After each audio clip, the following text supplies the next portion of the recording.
Ustedes podrán indagar si les interesa el tema. Yo no voy a entrar aquí a abrir una noticia, pero sí para que tengan una idea, por ejemplo, de los títulos.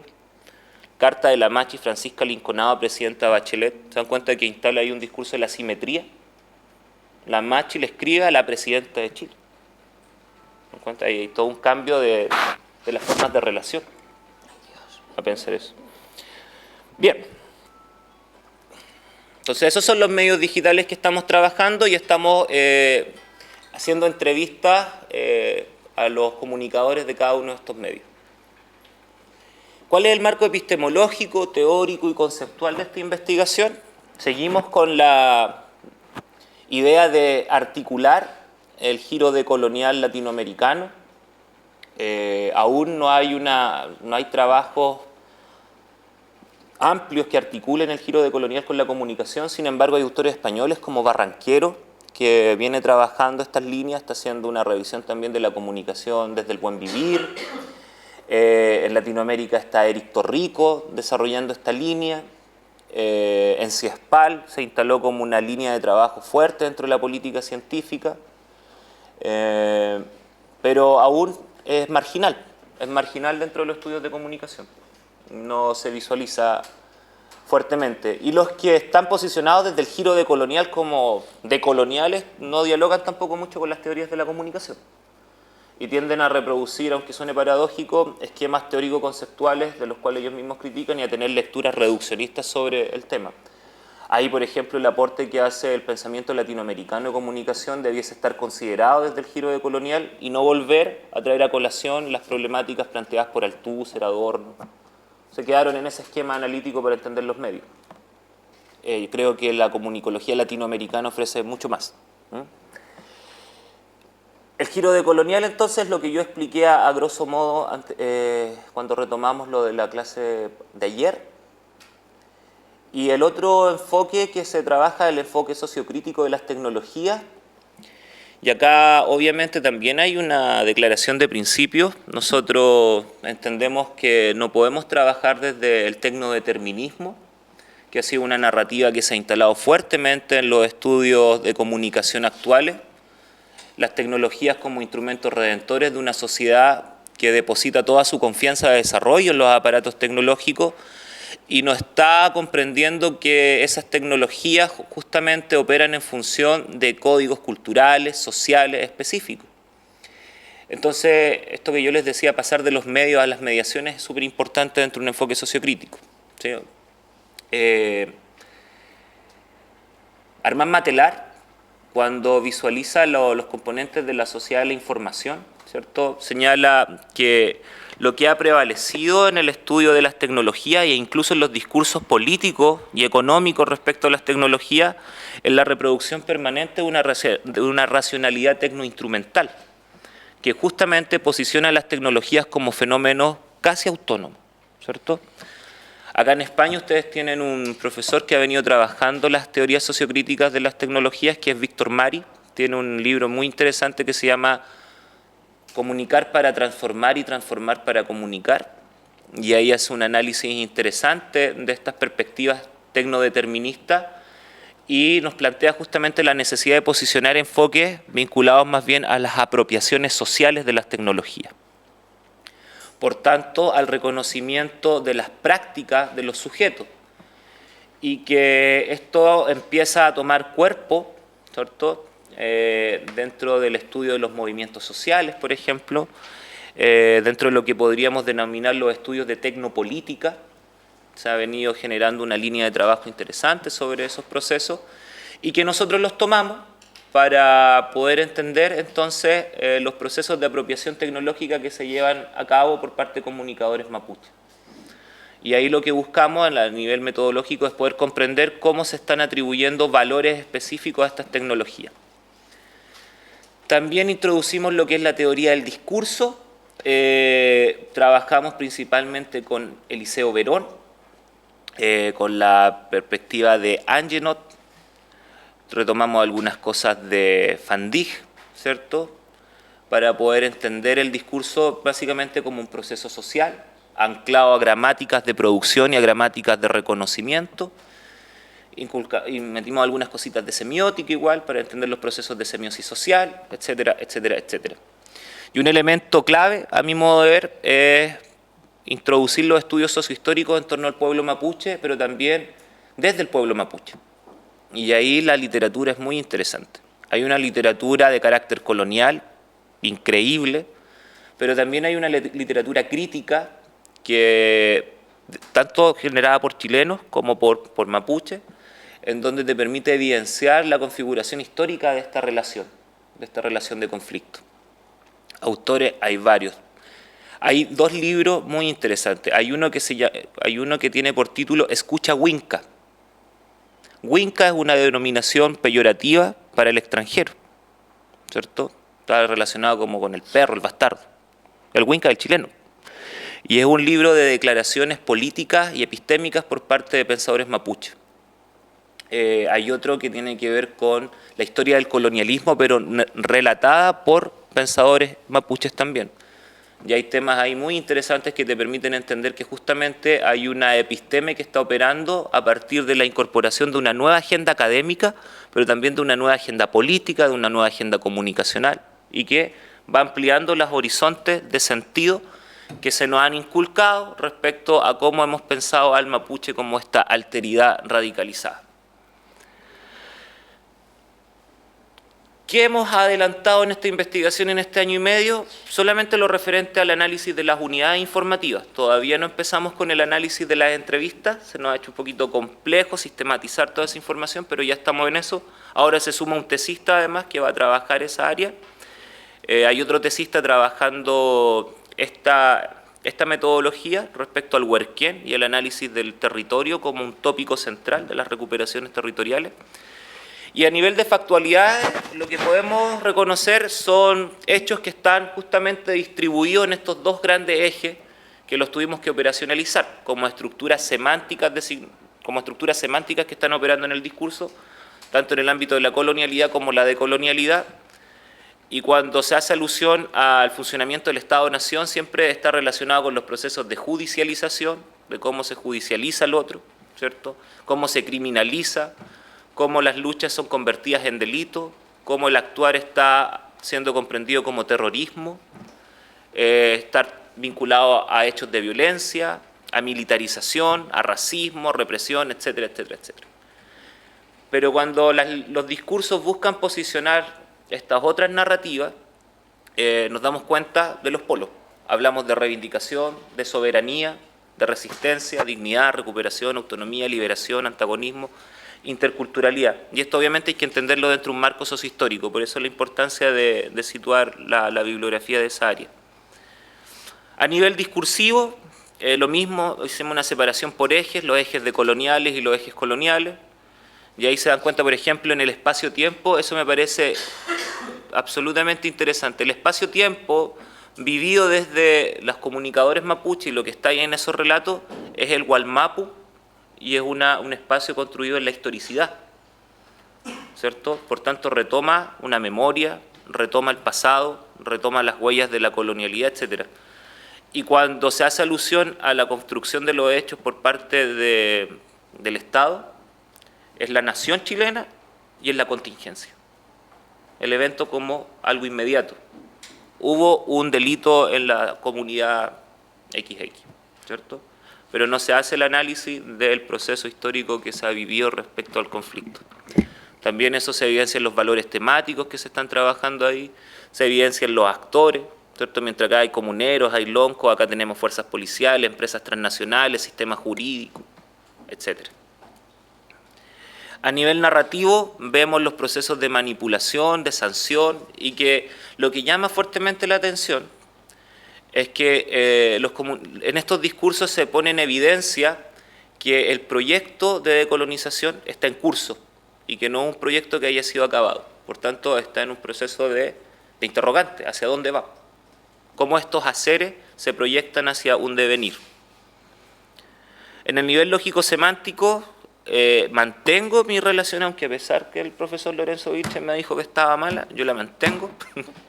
Porque me dijo que la negación acá no era pueblo mapuche, Estado-Nación. Yo digo que sí. la esencia de los relatos es el pueblo mapuche, y quien niega la identidad y el recorrido histórico de este pueblo es justamente el Estado-Nación chileno. Desde ahí se niega. De hecho, la Constitución de Chile no los reconoce como pueblo, son reconocidos como chilenos, y por tanto se les niega toda posibilidad de autonomía política, social, administrativa, etcétera, etcétera, etcétera. En términos generales, la otra contradicción es la colonialidad y la decolonialidad, y obviamente el eje de complementariedad está acá, entre el Estado-Nación y la colonialidad. La contrariedad se da acá, evidentemente, y la complementariedad se da entre pueblo mapuche y decolonialidad. Y la dimensión tetralémica es la que te permite incorporar algunos elementos que no están presentes explícitamente en el discurso, esto que Todorov decía como los elementos en ausencia, ¿cierto? Entonces, la verdad hace referencia a cuál es el elemento central que este relato busca posicionar sin estar explícitamente construido en él. Y lo que buscan todos estos relatos que hemos analizado, que son más de 300 unidades informativas, es justamente esto de la recuperación de la soberanía suspendida. Este concepto es fuertísimo, porque es una soberanía suspendida. Hubo un corte histórico ahí, en donde el principio de ser yo parte de este territorio, de yo administrar la organización social, eso en algún momento de la historia se irrumpe, ¿cierto? Y ahora la lucha lo que busca es justamente volver a ese proceso soberano que en algún momento tuvo un quiebre. Ahora, la negación a esta esencia del relato, que sería la falsedad, según la metodología que ocupamos, es justamente la negación del proyecto autonómico por parte del Estado-Nación chileno, ¿cierto? Hay un sesgo colonial tremendo que está operando ahí en esa relación, y que justamente la posibilidad de abrir el campo hacia una pluriversalidad, ¿cierto?, de poder dialogar entre naciones y no solamente entre una nación que domina a otra, generaría cambios interesantísimos que tienen que ver con el secreto de estas noticias. ¿Cuál es el secreto que está operando ahí? En la medida que haya la recuperación de la soberanía suspendida, podríamos realmente redefinir el estado de relaciones interculturales entre pueblo mapuche y Estado-Nación chileno. Mientras esa soberanía no esté operando, lo que va a emerger justamente es la mantención de la lógica multicultural, este racismo simbólico que opera desde la administración política. ¿Y cuál es la mentira? Que el Estado-Nación chileno no permite nada de esto porque no reconoce al otro como otro. Lo alteriza, pero lo reconoce en función de su adaptación al Estado-Nación chileno, a la lógica nacional. Y ya estas son las publicaciones que hemos sacado. Si a ustedes les interesa revisar, podemos dar. Ahí tenemos 3 libros en proceso. Bueno, uno que se publicó, que fue la publicación de la tesis por Felafax. Elaboramos hace poquito un libro con Francisco Sierra sobre comunicación, decolonización y buen vivir. Y ahí lo que yo hago una crítica en algunas categorías del pensamiento decolonial. Y hay textos interesantísimos en ese. Y también estamos sacando este otro libro que lo estamos desarrollando con unos colegas colombianos, que es Comunicación, Movilizaciones Sociales y Postdesarrollo, y asumimos que la revolución sí está sucediendo, por eso el título. Y algunos trabajos, bueno, se está coordinando ahora, este año va a salir el monográfico, que lo estoy coordinando, que es sobre diálogo de saberes, giro decolonial y comunicología latinoamericana. Tendría que salir como en septiembre, esperemos que ya esté. Y han llegado trabajos de todo, y ahí hay un trabajo a hacer. El diagnóstico que yo tengo de esas producciones. Falta mucho por trabajar en esta línea, de la articulación entre decolonialidad y comunicación. Hay muchos vacíos, se intenta forzar también el análisis, hay una cuestión ahí a desarrollar interesante. Y acá está todo lo que se ha hecho en términos del análisis de los medios digitales mapuche. Ahí ustedes, si quieren, después lo pueden consultar. Esa es la investigación que estamos desarrollando, que un poco aterriza lo que conversábamos ayer, en un caso particular, que es el caso de la producción informativa digital mapuche. Tenemos que abrir esta segunda área, que es el análisis de las entrevistas, y poder abrirnos más, poder abrir la posibilidad de más entrevistas. Ese va a ser un trabajo justamente de diálogo intercultural, que me tiene ahí con un desafío tremendo, a ver cómo retomamos el diálogo con los compañeros del Mapu Express, pero también hemos sumado otros comunicadores, de radios digitales, por ejemplo, la Radio Uquinco, hemos sumado cineastas que también están trabajando tecnología, de modo de tener un panorama amplio de cómo se está dando una valorización de los usos estratégicos de estos dispositivos tecnomediáticos. Bien, por mi parte yo creo que estamos bien.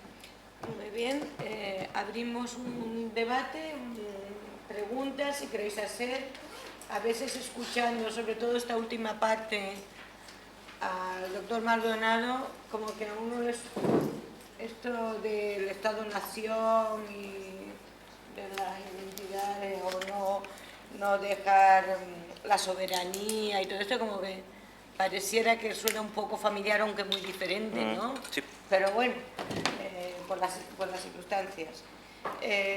¿Tenéis alguna pregunta? Porque, yo le voy a preguntar solo una. ¿Cuál es el por qué el Estado-Nación de Chile no acepta la soberanía del pueblo mapuche? Es decir, ¿qué pasa? Que la zona en la cual es fundamentalmente la Araucanía o toda esta parte donde fundamentalmente reside el pueblo mapuche, ¿es una zona rica en recursos o cuál es el problema? Solo para situarnos un poco, ¿no? Sí. Para saber en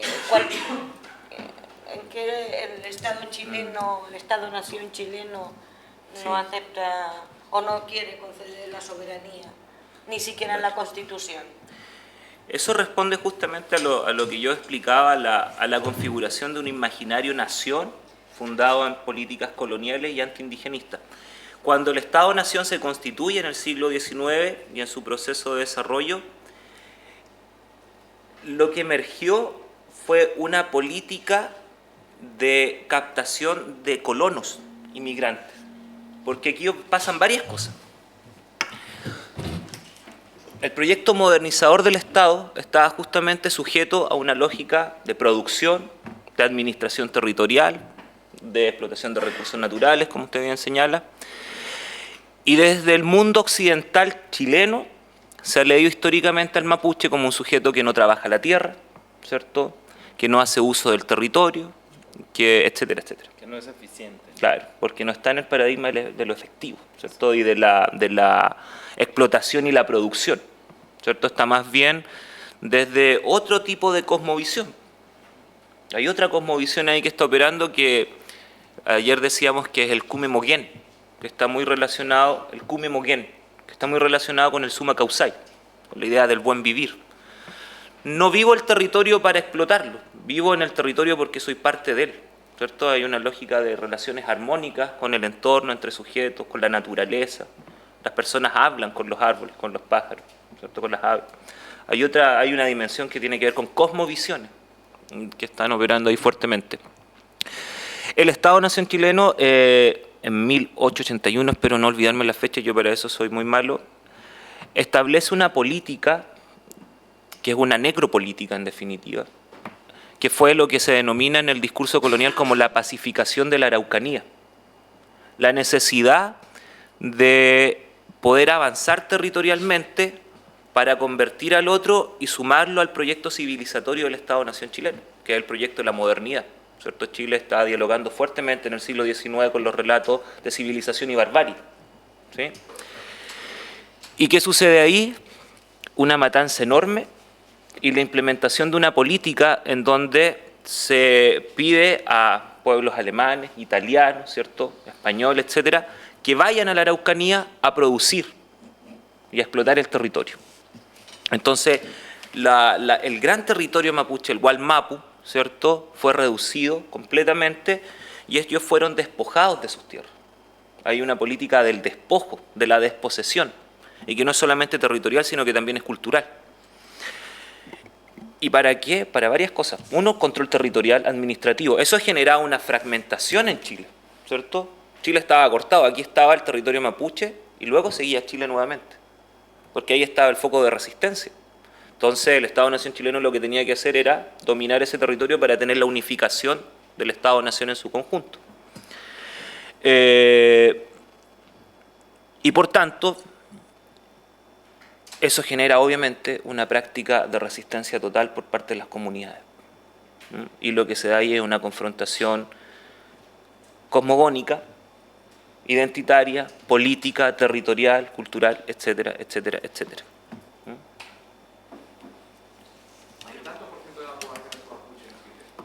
El porcentaje de la población mapuche en Chile es el porcentaje más alto de la población indígena que habita Chile, porque hay otros indígenas más, pero el porcentaje no lo manejo al detalle. Podemos buscarlo. Puede ser el 3%. No lo tengo en detalle. Tendría que buscarlo y te doy el dato. No son cosas que... Hablaban datos solamente de aproximados de ONGs que hablan, encontró un dato que decía... De la población total de Chile. Entre 800.000 y 1.400.000 de mapuches. Claro, son 17 millones, la población de Chile debe ser unos 18 millones. Claro. Sí, más o menos, está entre ese porcentaje. Es muy grande, son 600.000 personas. Entonces, claro, no sé si es por fruto de eso el que no se controla qué población tienen, que o sea, no es el fruto también de ese aislamiento. No lo vería como un proceso de aislamiento. Creo que justamente lo que ha hecho el Estado-Nación chileno es imponer una cultura de la adaptación, ¿cierto? Hay comunidades que están en el mundo rural, pero también hay una fuerte presencia de gente mapuche en territorio urbano. En Santiago, en Concepción, en Temuco. Pero lo interesante de eso es que hubo un proceso de aculturación tan fuerte a partir de la evangelización y después por el dispositivo educativo,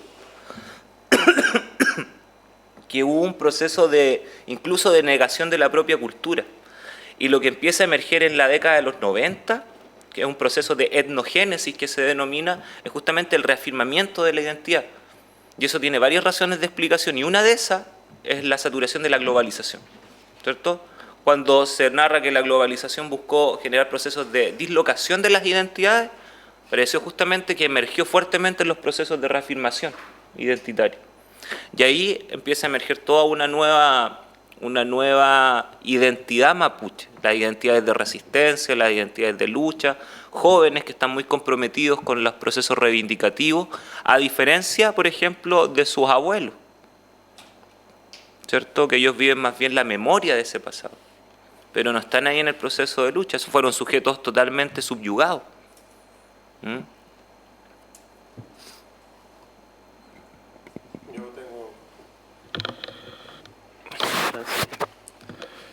Bueno, para que aclares un poco, que ayer tuvimos discusión sobre esto, sobre la metáfora del sur, que no se está hablando de un espacio geográfico, sino de un pensamiento, ¿no?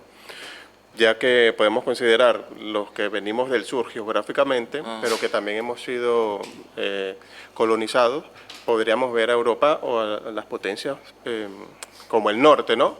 Pero estamos en una España, en una Cataluña, que sería el sur de una Europa.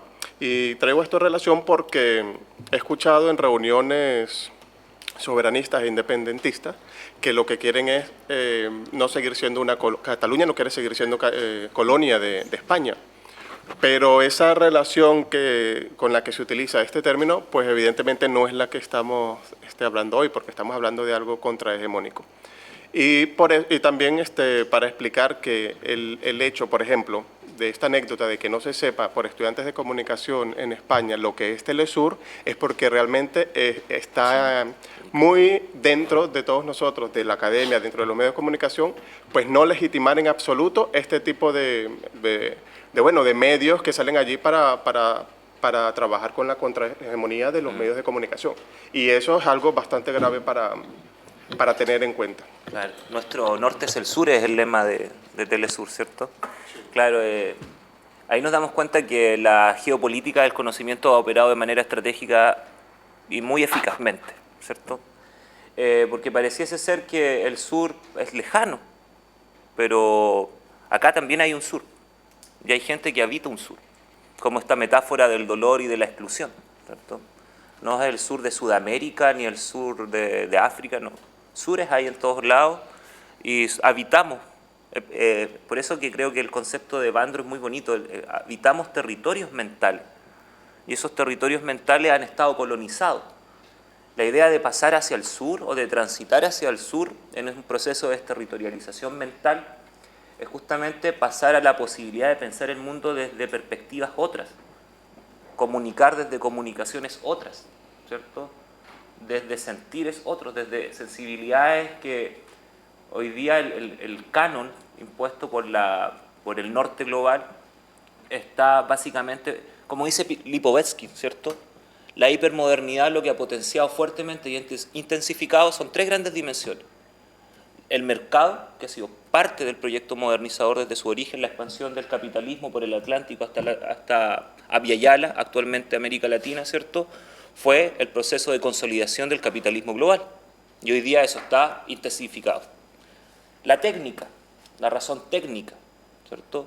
Dar fe absoluta de que el razonamiento técnico y científico serían los redentores de la sociedad, absolutamente intensificado actualmente. Y por otro lado, los procesos de individualización, la hiperpersonalización de los sujetos. Y eso no nos permite muchas veces establecer estos diálogos y estas intersecciones, estos espacios entre medio de poder configurar formas otras de pensar el mundo, estos terceros espacios de los que hablaba Omibaba. Sí, de acuerdo contigo. Yo quisiera nada más un par de preguntas muy puntuales. Uno sobre el tema metodológico y otro sobre el tema del papel del investigador. Dos preguntas. Una es retos de cómo entrar. En México nos pasa mucho que está tan transitada la ruta hacia las comunidades indígenas por los políticos que van por el voto, por los comerciantes que están buscando comprar barato, muy lejos del comercio justo, etcétera. Que retos para entrar como investigador a estas comunidades en mi experiencia es difícil en América Latina. Y dos, entrar como occidental, porque no parecemos indígenas mapuches o náhuatls o celtales, etcétera. Y dos, la pregunta sobre el papel del investigador en términos autorreflexivos, es decir, ¿cómo personalmente llegaste a tomar la decisión de que era un tema que te apasionaba y que valía la pena invertir años de trabajo para conectarte con este tema? ¿Cómo fue tu vinculación con el tema, digamos? Porque además creo que uno de los retos es a quien decide investigar desde perspectivas decoloniales, la primera pregunta que le ponen en la mesa es la coherencia, ¿no? O sea, y tu marco teórico es decolonial, y tu metodología es decolonial, y tu método de análisis es decolonial, etcétera. Sí, de hecho ayer lo conversábamos con Miguel justamente.